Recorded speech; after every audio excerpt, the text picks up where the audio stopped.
Hello guys, welcome back to my channel Focus Institute where we discuss an important topic of biology as well as English which is going to help you in all type of competitive exam as well as board exams.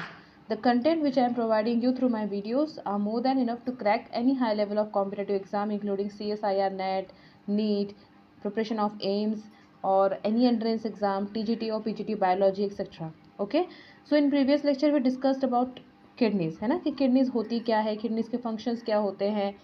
और हमने उस पर देखा था कि kidney में जो functional unit होता है वो कौन होता है, नेफ्रॉन होता है। जो मेन फिल्ट्रेशन का काम करता है किडनी में वो कौन है, नेफ्रॉन है। जैसे हमने जब लंग्स देखा था तो उसमें हमने पढ़ा था कि लंग्स में जो मेन फंक्शनल यूनिट है वो कौन होता है, एल्वियोलाइज होते हैं ना, क्योंकि मेन सारा ब्रीथिंग वाला प्रोसेस जो भी है कॉन्ट्रैक्शन का, एक्सपांड होने का, ओके, ऑक्सीजन को अंदर ले जाने का, CO2 को बाहर छोड़ने का, तो ये सारा प्रोसेस कौन करता है, एल्वियोलस करता है। ऐसे हमारे किडनी में जो मेन फिल्ट्रेशन का काम करता है जिससे कि वो ब्लड को ब्लड स्ट्रीम में, और अगर कोई चीज़ की कमी है हमारे बॉडी में तो रीएब्जॉर्प्शन करके दोबारा से बॉडी में, और बाकी वेस्ट प्रोडक्ट को यूरिन द्वारा बाहर निकालने में जो हेल्पफुल है वो कौन है, नेफ्रॉन है। Okay, so let's discuss. देखिए, सबसे पहले आपको पता होना चाहिए नेफ्रॉन क्या होता है। किडनीज में हमारे मिलियंस ऑफ नेफ्रॉन्स आप कह सकते हो होते हैं जो फिल्ट्रेशन का काम रोज करते हैं। ओके, तो पहली चीज़ देखिए, नेफ्रॉन भी बच्चों दो टाइप्स के होते हैं। ओके, एक होता है कॉर्टिकल नेफ्रॉन, एक होता है जक्स्टा मेडुलरी नेफ्रॉन। दो टाइप के नेफ्रॉन होते हैं। अब दोनों में डिफरेंस क्या होता है, मान लीजिए देखिए, किडनी आपकी कुछ ऐसी कुछ आपकी क्या होती है, किडनी होती है। ओके, ये जो होता है एरिया, ये वाला, ये क्या होता है, ये कॉर्टिकल एरिया, कॉर्टेक्स वाला पार्ट होता है ना, हमने देखा था जब किडनी के बारे में पढ़ा था। और ये कौन सा पार्ट है, ये मेडुला वाला पार्ट है। ओके, तो जो नेफ्रॉन्स कॉर्टेक्स वाले पार्ट में रहते हैं, जो नेफ्रॉन्स कहाँ रहते हैं, कॉर्टेक्स वाले पार्ट में रहते हैं, उसको बोलते हैं कॉर्टिकल नेफ्रॉन। और जो नेफ्रॉन कॉर्टेक्स और मेडुला के बॉर्डर में रहते हैं, कहाँ रहते हैं, कॉर्टेक्स और मेडुला के बॉर्डर में, ये मेडुला है, ये कॉर्टेक्स है, दोनों के बॉर्डर में जो नेफ्रॉन होंगे उसको बोलते हैं क्या, उसको बोलते हैं जक्स्टा मेडुलरी नेफ्रॉन। ठीक है, दूसरी चीज़ याद रखना है, जो कॉर्टिकल नेफ्रॉन होते हैं वो छोटे होते हैं, उसमें जो हैंडलेस लूप होता है, अभी हम पढ़ेंगे हैंडलेस लूप क्या होता है, तो उसमें वो जो नीचे वाला ऐसा वाला ये जो लूप होता है हैंडलेस लूप, वो उसका छोटा होता है। और जो जक्स्टा मेडुलरी नेफ्रॉन होता है उसका जो हैंडलेस लूप होता है वो बहुत बड़ा होता है। ठीक, नेक्स्ट इज जो कॉर्टिकल नेफ्रॉन होता है ये हमारे बॉडी में ज़्यादा होते हैं, सॉरी किडनीज में ज़्यादा होते हैं, लगभग 85% हमारे क्या है, कॉर्टिकल नेफ्रॉन्स है, जो कहाँ पे रहते हैं, सिर्फ कॉर्टेक्स में रहते हैं। ओके, और जक्स्टा मेडुलरी नेफ्रॉन जो कॉर्टेक्स और मेडुला के बॉर्डर पे रहे वो है हमारे बॉडी में कितने, 15%। Okay, main function, main difference क्या है, कॉर्टिकल नेफ्रॉन का काम होता है कि ये ब्लड वॉल्यूम के साथ डील करता है, ब्लड वॉल्यूम बढ़ाने के लिए, ओके, कंट्रोल करने के लिए। और जक्स्टा मेडुलरी नेफ्रॉन्स का काम होता है एक्चुअल में यूरिन के कॉन्सेंट्रेशन को बढ़ाना या उसमें हेल्प करना। ओके, यूरिन के कॉन्सेंट्रेशन को, मतलब जक्स्टा मेडुलरी का काम बिल्कुल यूरिन कॉन्सेंट्रेशन से जुड़ा हुआ है और कॉर्टिकल का काम जुड़ा हुआ है ब्लड के साथ। ओके, क्लियर है आपको। तो ये आपके क्या है, दो टाइप के नेफ्रॉन है, यहाँ पे आपको कंफ्यूजन नहीं होना चाहिए। नाउ लेट्स डिस्कस इस डायग्राम। ओके, नेफ्रॉन होता क्या है, देखिए सबसे पहले ये पार्ट देखिए आप, ये है आपका अंदर वाला ग्लोमेरुलस और उसके बाहर ये है बॉमेंस कैप्सूल। एक्चुअल में बॉमेंस कैप्सूल का नाम मेल्फिग्नियन कैप्सूल्स है या कार्पुस्कल्स आप कह सकते हो, लेकिन क्योंकि इसको बॉमेंस साइंटिस्ट ने डिस्कवर किया था इसलिए उसका नाम क्या पड़ चुका था, बॉमेंस कैप्सूल पड़ चुका था। ये है आपकी देखिए एफेरेंट आर्टरियोल और ये है इफेरेंट आर्टरियोल। पहले यहाँ से क्या होती है, यहाँ से ब्लड आता है आपके बॉडी से, जो ब्लड को फिल्टर होना है वो एफेरेंट आर्टरियोल से आता है। ग्लोमेरुलस में यहाँ पे सारा ब्लड फिल्टर होता है, फिर वो एफेरेंट आर्टरियोल से क्या होता है, वापस से ब्लड स्ट्रीम में चला जाता है। ओके, अब यहाँ पर के तो ब्लड आपका क्या हो गया, फिल्टर हो गया। ब्लड फिल्टर होने के बाद उसमें से जितने भी वेस्ट निकलते हैं, ब्लड में से जितने भी वेस्ट निकलते हैं, हमारे बॉडी का काम है उसमें से भी यूजफुल सब्सटेंस को वापस से हमारे बॉडी में डालना और एक्चुअल में जो वेस्ट है वही सिर्फ यूरिन के फॉर्म में बाहर निकालना। तो उसके लिए जो काम कर रहा है अब वो कौन है आपका, वो है नेफ्रॉन। नेफ्रॉन का क्या क्या होता है कि ब्लड फिल्टर होने के बाद भी जो बचा है उसमें से वेस्ट का निकलना और उस वेस्ट में से भी इम्पॉर्टेंट इलेक्ट्रोलाइट्स को दोबारा से बॉडी को देना रीएब्जॉर्ब करने के लिए, ताकि बॉडी में एक होम्योस्टेसिस बैलेंस रहे। ये काम किसका होता है, नेफ्रॉन का होता है। देखिए आप समझ लीजिए, यहाँ से आपका वो जो वेस्ट कह लो आप, ब्लड फिल्टर होने के बाद का जो बचा आपका, वो देखिए अब यहाँ से वो कहाँ जाएगा, ये क्या है आपका प्रॉक्सिमल कॉन्वोल्यूटेड ट्यूब्यूल। ओके, इसको PCT बोलते हैं। ये जो एरिया है आपका ये है प्रॉक्सिमल कॉन्वोल्यूटेड ट्यूब्यूल। ओके, आधे जितने भी आप कह सकते हो कि वेस्ट होते इलेक्ट्रोलाइट्स होते हैं वो यहीं पर रीएब्जॉर्ब हो जाते हैं। क्यों हो जाते हैं? क्योंकि आपकी जो प्रॉक्सिमल कॉन्वोल्यूटेड ट्यूब्यूल होती है, इसमें जो लाइनिंग होती है वो होती है किसकी? एपिथेलियम की। क्यूबॉइडल एपिथेलियम करके इसमें लाइनिंग होती है। उस लाइनिंग की वजह से क्या होता है, जितनी भी इसेंशियल ग्लूकोज है, प्रोटीन है, अमीनो एसिड है, ये सारे क्या करते हैं, यहाँ से दोबारा से एक ट्यूब द्वारा क्या होते हैं, का जो आपकी लेयर है सेल मेम्ब्रेन की, इससे बाहर निकल जाते हैं, जिससे कि वो दोबारा आपकी बॉडी में पहुंच सके, रीएब्जॉर्ब हो जाए। ठीक है, उसमें से भी अब जो यूज़फुल चीज़ें वो यहाँ से अलग हो गई, बॉडी में चली गई। फिर जो वेस्ट आया वो कहाँ उतरा? नीचे की तरफ उतरा। कहाँ पर? हैंडलेस लूप में उतरा। ओके, अब यहाँ पे एक चीज़ आप ध्यान दीजिएगा, पीसीटी जो होता है, पीसीटी काम करता है एनर्जी लेकर के। जितनी एनर्जी इसमें लगेगी उतना अच्छा पीसीटी यहाँ पर काम करता है। तो क्वेश्चन कॉम्पिटिटिव एग्जाम में ऐसे पूछते हैं कि पीसीटी जो है वो एक्टिव है कि पैसिव प्रोसेस करता है। तो पीसीटी एक्टिव प्रोसेस करता है, क्योंकि पीसीटी में जब रीअब्जॉर्प्शन हो रहा है, ये इलेक्ट्रोलाइट्स दोबारा से आपकी बॉडी में जाएंगे, तो वो क्या है, उसमें एनर्जी एक्सपेंस होती है। ओके, एंड नेक्स्ट इज आपको याद रखना है कि पीसीटी में किसकी लाइनिंग होती है, किससे वो कवर होता है, इसकी लाइनिंग किसकी होती है? तो वो होती है आपकी सिंपल क्यूबॉइडल एपिथेलियम की, जिसकी वजह से कि इलेक्ट्रोलाइट्स जो हमारे बॉडी को जिसकी ज़रूरत है वो दोबारा से यहाँ से बाहर निकल के आपकी बॉडी में चले जाते हैं। अब देखिए यहाँ से नीचे उतरे, नीचे उतरने पर ये है आपका क्या? Handless loop. ये जो लूप है आपका, इसको बोलते हैं हैंडलेस लूप। इसको साइंटिस्ट हैंडलेस ने बनाया था, इसलिए इसको लूप ऑफ हैंडले या हैंडलेस लूप बोलते हैं। ओके, अब हैंडलेस लूप में भी क्या होता है? हैंडलेस लूप में दो चीज़ें, एक होता है आपका डिसेंडिंग पार्ट और एक होता है आपका क्या?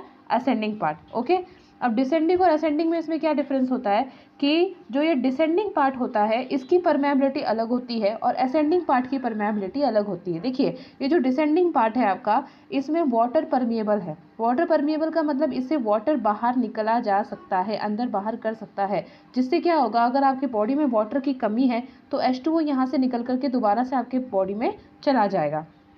और ये जो असेंडिंग लूप है, इसमें आप देख रहे हो ये इलेक्ट्रोलाइट्स के परमिएबल होता है।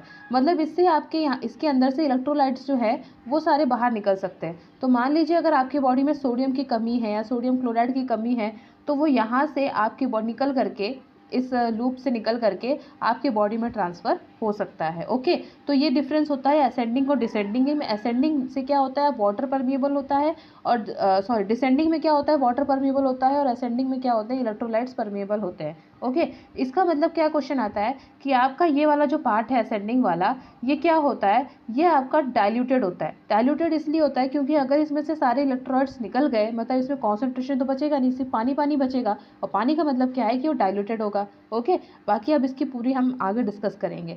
देखिए, अब हैंडलेस लूप से निकलेगा तो हम कहाँ जा रहा है? ये डीसीटी में जा रहा है। डीसीटी क्या है? Distal convoluted tubule. यहाँ पर भी क्या होता है? Distal convoluted tubule. ये रहा आपका डिस्टल कॉन्वोल्यूटेड ट्यूब्यूल। यहाँ से भी जितने भी इंपॉर्टेंट इलेक्ट्रोलाइट्स अगर आप हमारी बॉडी को फिर लगा, ज़रूरत समझ में आई, तो वो भी निकल करके आपकी बॉडी में चला जाएगा, और बाकी फिर जितना एक्चुअल वेस्ट है वो कहाँ आ जाएगा? आपका कलेक्टिंग डक्ट में। कलेक्टिंग डक्ट में क्या होगा? सारा आपका जो वेस्ट है वो जमा हो जाएगा, और फिर नीचे अगर आपकी बॉडी मान लीजिए डिहाइड्रेटेड है, पानी की कमी है, तो यहाँ से भी फिर वाटर परमिएबल होता है, तो H2O यहाँ से भी क्या होगा? निकल जाएगा, दोबारा से मिल जाएगा किसको? हमारे बॉडी को। और फिर जो हमारी यूरिन होगी वो बहुत ज़्यादा क्या होती है? कॉन्सेंट्रेटेड होती है। हम कहते हैं जब डिहाइड्रेशन होता है तो यूरिन क्या होती है? बहुत ज़्यादा कॉन्सेंट्रेटेड होती है। उसका रीज़न ये होता है। तो इस टाइप से आपका नेफ्रॉन क्या करता है? फिल्ट्रेशन करता है। अब देखते हैं इसका structure. Nephron is the basic structural and functional unit of kidney, है ना। हमको पता है कि नेफ्रॉन क्या है।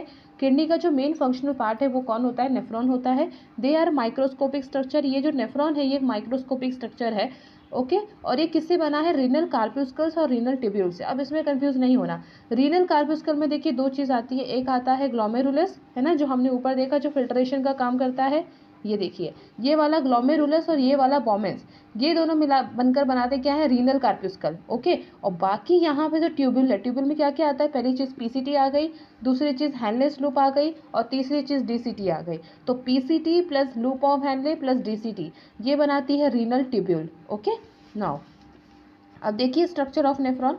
It is long tube like structure having length of, कितनी होती है लेंथ? कम से कम 35 to 55 मिलीमीटर लॉन्ग, इतनी इसकी लेंथ होती होगी। At one end the tube is close fold and expanded into the double walled cup like structure called Bowman's capsule. अभी हमने देखा कि एक तरफ क्या होता है, इसमें बॉम्बेज कैप्सूल होता है विच इनक्लोजेज, उसके अंदर क्या होते हैं, गुच्छे होते हैं ब्लड वेसल्स के, जिसको हम क्या बोलते हैं, ग्लोमेरुलस, और ये दोनों मिलकर के क्या बनाते हैं, रीनल कार्प्यूस्कल बनाते हैं। ओके, मतलब ये वाला ग्लोमेरुलस और उसके ऊपर वाला बॉम्बेज कैप्सूल, ये दोनों क्या बना रहे हैं, रीनल कार्प्यूस्कल बना रहे हैं। और रीनल ट्यूब्यूल में मैंने अभी बताया नीचे वाली जो पीसीटी होती है प्लस जो लूप ऑफ हैनले होता है और प्लस डीसीटी हमने देखा डिस्टल कॉन्वोल्यूटेड ट्यूब्यूल, ये तीनों मिलकर के क्या बनाते हैं, रीनल ट्यूब्यूल बनाते हैं। पीसीटी अब क्या होता है, PCT is the region of renal tubule where reabsorption of essential substance like glucose, protein, amino acid and major portion of electrolytes and water takes place, है ना। अभी हमने देखा कि पीसीटी में क्या होता है, पीसीटी में मैंने कहा था कि जो ये वाला जो लूप होता है पीसीटी का, ऐसा वाला जो लूप होता है, ऐसे करके फिर यहाँ पे क्या होता है, हैनलेस लूप बनता है। तो यहाँ पर क्या होता है, यहाँ पर एपिथेलियल की लाइनिंग होती है, सिंपल एपिथेलियल की, इसमें क्यूबॉडल एपिथेलियम की लाइनिंग होती है, जिसकी वजह से जितने भी ज़रूरतमंद इलेक्ट्रोलाइट्स है, ग्लूकोज है, प्रोटीन है, अमीनो एसिड है, वो यहाँ से निकल के आपके बॉडी में चले जाते हैं, रीअब्जॉर्ब हो जाते हैं। ओके, और वाटर भी चाहे तो वो रीअब्जॉर्ब हो सकता है। दस PCT maintain the electrolyte and pH balance of the body fluids, इसलिए पीसीटी को क्या बोलते हैं कि वो इलेक्ट्रोलाइट का बैलेंस करता है, हमारे बॉडी में एसिड बेस का बैलेंस करता है, क्योंकि अगर हमारे बॉडी में किसी चीज़ की कमी है तो पीसीटी से दोबारा से वो बॉडी में चला जाता है। Next is Henle's loop, loop of Henle, है ना। अभी मैंने कहा इसका नाम क्यों पड़ा, क्योंकि इसको साइंटिस्ट हैनलेस ने ही डिस्कवर किया था। तो Henle's loop has a descending and an ascending limb, है ना, दो लिम्ब होते हैं। ये था हैनलेस लूप, इसमें हमने देखा था ये डिसेंडिंग था और ये क्या था, असेंडिंग था। दो लूप थे और उसमें हमने क्या देखा, डिफरेंट परमेबिलिटी थी। The descending is permeable to water, ये वाला जो लूप होता है इससे वाटर बाहर निकल सकता है, ओके, H2O निकल सकता है। और ये वाला ऊपर वाला जो लूप होता है, ऊपर जहाँ से जाता है, वो क्या होता है, इलेक्ट्रोलाइट को परमिएबल होता है। यहाँ से क्या होगा, जितने भी इलेक्ट्रोलाइट है वो सारे निकल के बॉडी में चले जाएंगे। जब इलेक्ट्रोलाइट चले जाएंगे तो यहाँ सिर्फ क्या बचेगा, पानी पानी बचेगा, वाटर बचेगा। इसलिए हम बोलते हैं कि असेंडिंग लूप जो होता है वो हमेशा क्या होता है, डाइल्यूटेड होता है। असेंडिंग लूप हमेशा डाइल्यूटेड होगा और डिसेंडिंग लूप में आपको इलेक्ट्रोलाइट्स मिलेंगे, क्योंकि डिसेंडिंग में क्या होगा, पानी तो निकल जाएगा बाहर लेकिन इलेक्ट्रोलाइट्स बचेंगे। अब ये वाला जो मान लीजिए ट्यूब है, इसमें से अगर यहाँ से पानी निकल गया तो यहाँ सिर्फ क्या बचेगा, इलेक्ट्रोलाइट बचेंगे। और ये वाला जो लूप है इसमें से पानी नहीं निकल सकता, इसमें से सिर्फ इलेक्ट्रोलाइट निकल सकते हैं, Na ये निकल सकता है। तो इसमें क्या बचेगा, सिर्फ पानी, क्योंकि इलेक्ट्रोलाइट बाहर निकल गए तो सिर्फ पानी बचेगा। तो ये क्या है, डाइल्यूटेड है। ये आपको पता होना चाहिए, इसमें कन्फ्यूजन नहीं होना चाहिए। And next is DCT. DCT क्या होता है, लास्ट पार्ट ऑफ नेफ्रॉन होता है। ये कनेक्ट किससे होता है, जुड़ा किससे होता है, कलेक्टिंग डक्ट से। जितना भी आपको अमोनिया वगैरह चाहिए वो सारा यहाँ से, अगर आपकी बॉडी को ज़रूरत है तो वो चल रीअब्सॉर्ब हो जाएगा, नहीं तो फिर जो अनयूज़फुल चीज़ें हैं, यूजलेस चीज़ें हैं, वो कहाँ चली जाएगी, कलेक्टिंग डक्ट में चली जाएगी। और कलेक्टिंग डक्ट में जाने के बाद भी अगर आपकी बॉडी डिहाइड्रेटेड है तो यहाँ से H2O बाहर निकल सकता है, क्योंकि अभी हमने देखा ये क्या है, डिसेंडिंग लूप है और डिसेंडिंग लूप क्या है, वाटर को परमिएबल है। तो यहाँ से फिर भी सारा वाटर निकल जाएगा अगर आपकी बॉडी में डिहाइड्रेशन है, और वो बॉडी में चला जाएगा, जिससे फिर जो यूरिन जो आपकी बनी वो क्या रहेगी, डायरेक्ट इलेक्ट्रोलाइटिक होगी, मतलब उसमें सिर्फ इलेक्ट्रोलाइट्स होंगे, वो कॉन्सेंट्रेटेड होगी, ओके, NaCl वगैरह। तो इस वजह से क्या होता है कि डिहाइड्रेशन में क्या होता है, यूरिन बहुत ज़्यादा कॉन्सेंट्रेटेड होती है। तो ये होता है guys main function of nephron, okay. And please इसको देखिए। Thanks for watching my video. अगर आपको पसंद आए तो ज़्यादा से ज़्यादा लाइक कीजिए, शेयर कीजिए, सब्सक्राइब कीजिए एंड कमेंट कीजिए। Thank you for watching my video.